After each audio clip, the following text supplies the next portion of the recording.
नीरव मोदी पर कसा शिकंजा, भगोड़े की सारी तिकड़म फेल, भारत लाने का रास्ता हुआ साफ। भगोड़े हीरा कारोबारी नीरव मोदी को भारत लाने का रास्ता साफ हो गया है। ब्रिटेन की हाईकोर्ट ने नीरव मोदी की याचिका खारिज कर दी।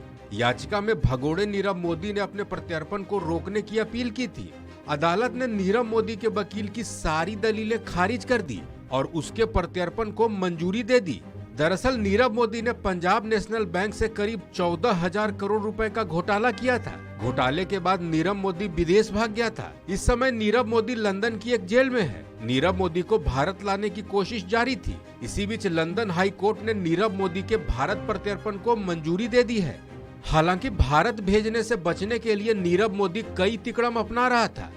ब्रिटेन की अदालत में नीरव मोदी ने वकील के जरिए तबीयत खराब होने की बात कही। उसके वकील ने यहाँ तक कहा था कि नीरव मोदी की मानसिक हालत ठीक नहीं है। भारत में नीरव मोदी कोई गलत कदम उठा सकता है।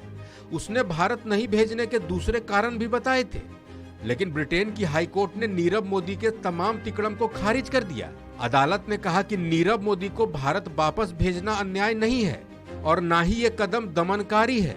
भारत ने नीरव मोदी के प्रत्यर्पण को लेकर कई तर्क दिए थे। भारत ने कहा था कि नीरव मोदी करीब 14,000 करोड़ रुपए की धोखाधड़ी केस में आरोपी है। उसने अपने कंट्रोल वाली कंपनियों के जरिए बैंक को हजारों करोड़ का चूना लगाया। बड़ी बात यह है कि पिछले साल फरवरी में वेस्टमिंस्टर जज ने उसे भारत प्रत्यर्पित करने का आदेश दिया था।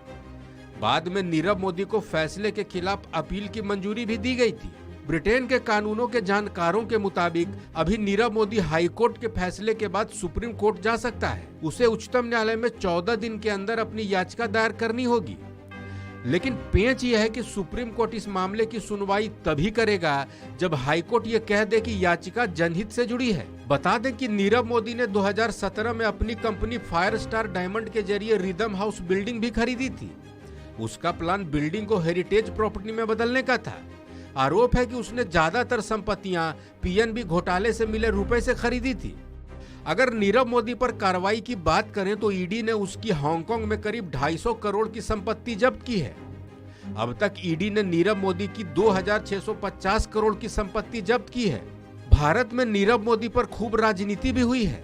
कांग्रेस पार्टी केंद्र की मोदी सरकार पर भगोड़े नीरव मोदी को मदद पहुंचाने का आरोप लगाती रही है। कांग्रेस के मुताबिक मोदी सरकार ने नीरव मोदी को विदेश भागने में मदद की। मोदी सरकार ने भगोड़े नीरव मोदी का कर्जा भी माफ कर दिया। इस मुद्दे पर केंद्र सरकार ने भी अपना तर्क रखा। केंद्र सरकार के मुताबिक नीरव मोदी को वापस लाने की कोशिश की जा रही है। इसी बीच नीरव मोदी को भारत लाने का रास्ता साफ हो गया है। ब्रिटेन की हाईकोर्ट ने नीरव मोदी की याचिका खारिज कर दी। अदालत ने नीरव मोदी के वकील की सारी दलीलों को ठुकरा दिया और नीरव मोदी के भारत प्रत्यर्पण को मंजूरी दे दी। इस खबर में फिलहाल इतना ही। अपडेट्स के लिए देखते रहिए वन इंडिया हिंदी।